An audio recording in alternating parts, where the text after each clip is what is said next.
Hello everyone. Thank you for joining us today for Literacy.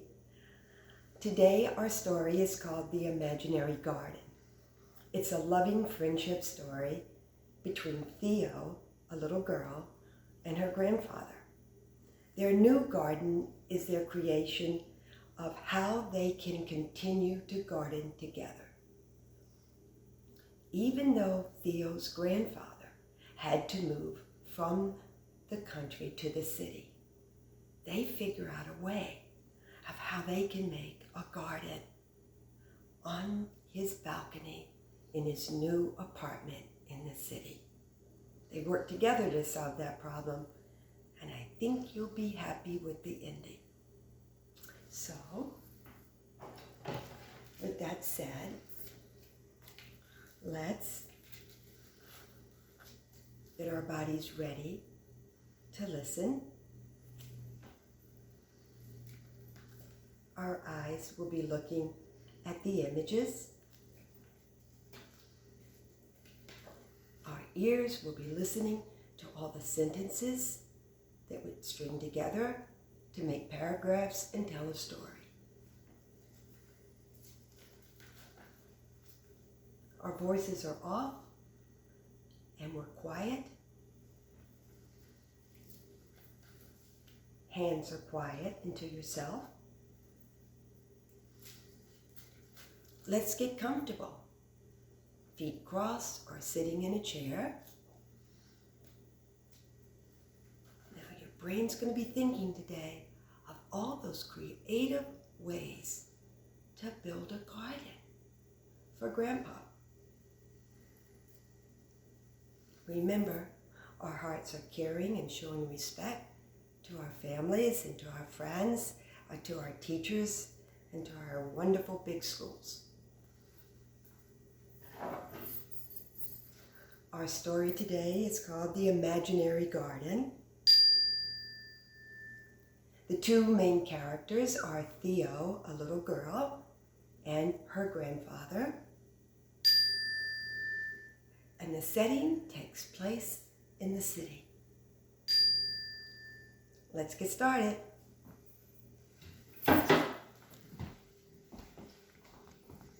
The Imaginary Garden, written by Andrew Larson, illustrated by Irene Lotzenberger. Here's our title page, The Imaginary Garden. Theo loved Papa's old house. She loved Papa's old garden. Papa used to tell Theo all about the different flowers while they sat together under the maple tree.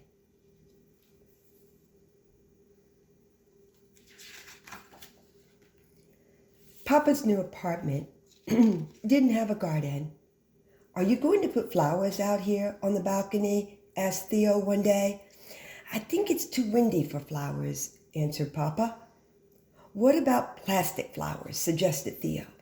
"We can fill the whole balcony." Said Papa. "Then it would be a plastic garden." "I know," said Theo. "We could have an imaginary garden." Papa's eyes lit up. Theo and Papa planned their imaginary garden before spring had even arrived. And you can tell because that's their window and you can see the snowbanks. They're preparing. On the first Saturday of spring, Papa bought a great big blank canvas.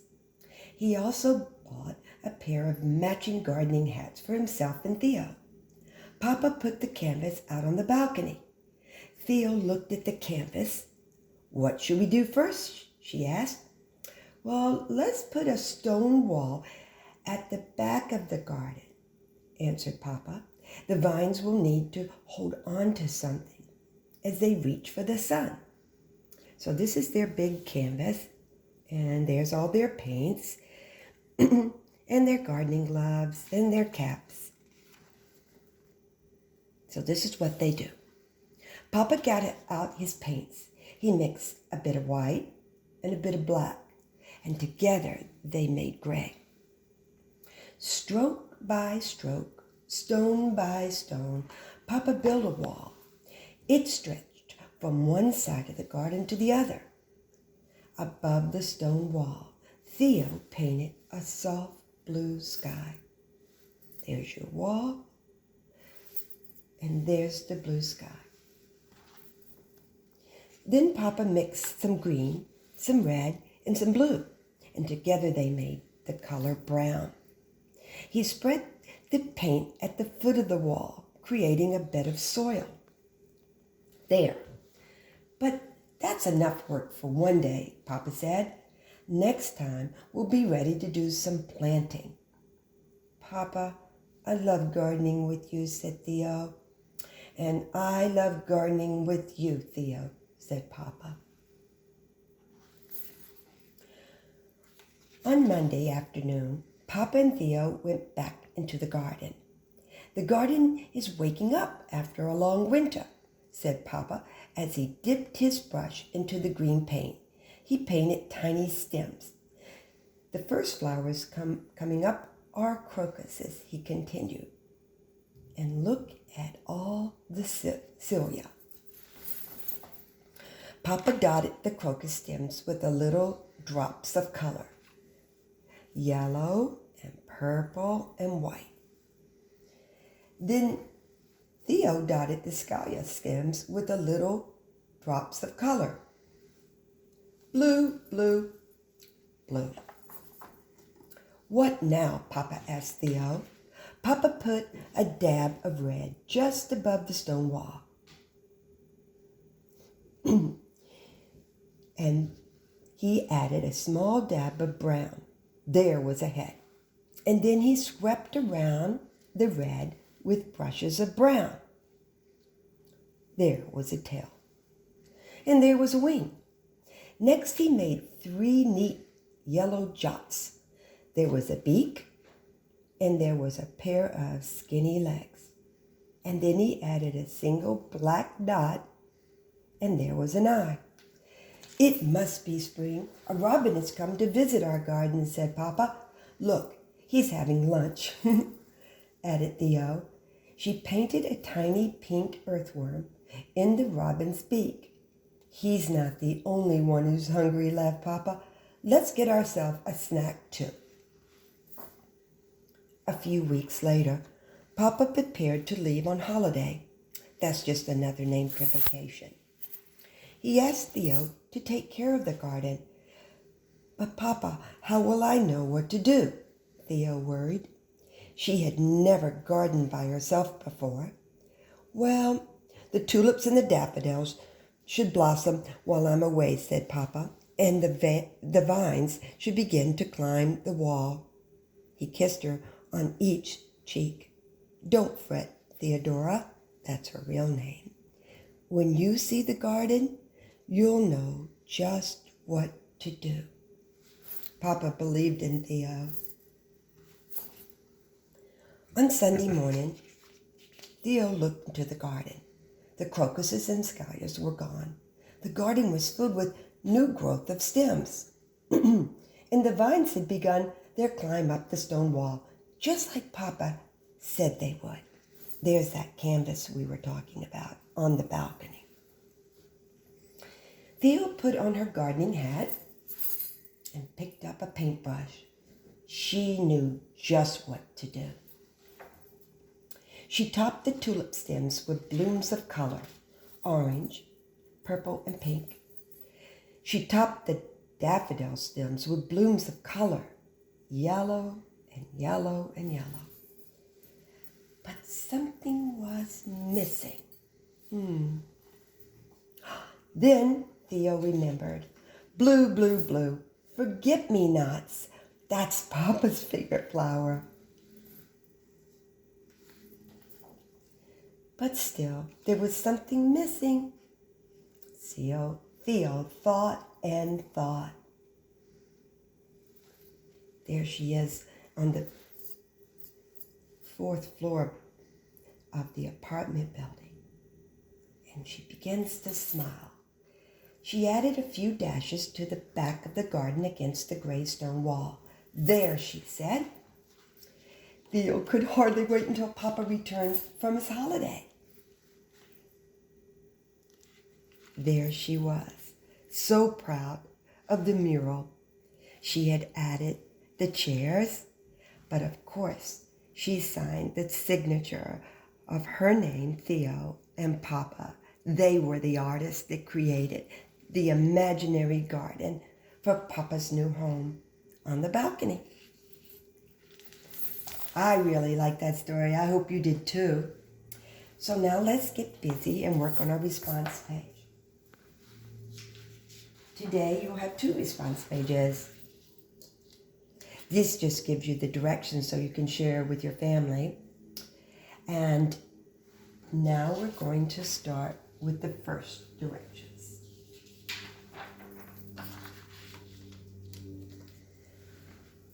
In your packet, you're going to receive all of these color words. Some of your packets may have words on them, but if they don't, like these, you can write your color words. But let's start with what they want us to do today. So over here in this empty space, you're going to choose one of the color words. Either gray or, blue. It's the first word. Gray, brown, green,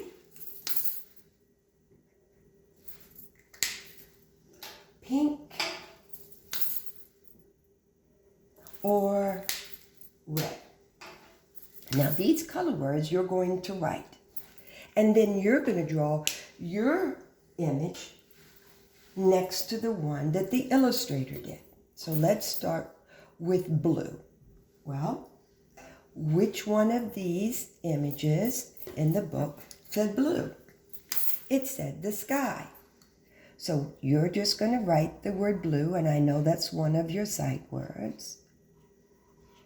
And now you get to draw your sky. So I'm going to do my best, and I will put blue for the sky. But you know how I love details, and I know you're getting really good at that as well. So I'm just going to add the sun and the clouds. Now, what is the next color word? Gray. Well, we know that gray was the stone wall. So let's find gray. And we matched it all up. And now you can spell gray. G-R-A-Y. Now remember, you have 2 ways to help you spell, either up at the top or your own color ring that I gave you with all the color words. So Miss Meropol went ahead and drew hers, and I did the best that I could do. Oops. Goes right down here with the gray. And I'm going to put gray back down here. And this is the gray wall. Now, I made a mistake like we all do sometimes.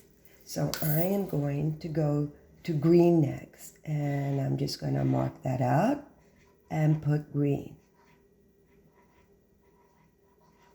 And then I'm going to glue down the green vines that I drew the best that I could do. Now here's our robin.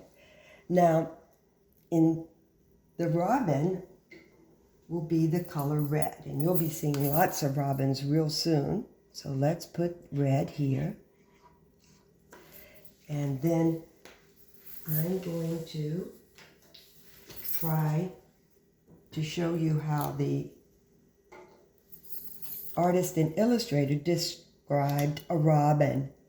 A brown small head with a black eye, a medium circle that's red, the feathers and tail that are brown, and of course the beak and the two legs can be jots of yellow.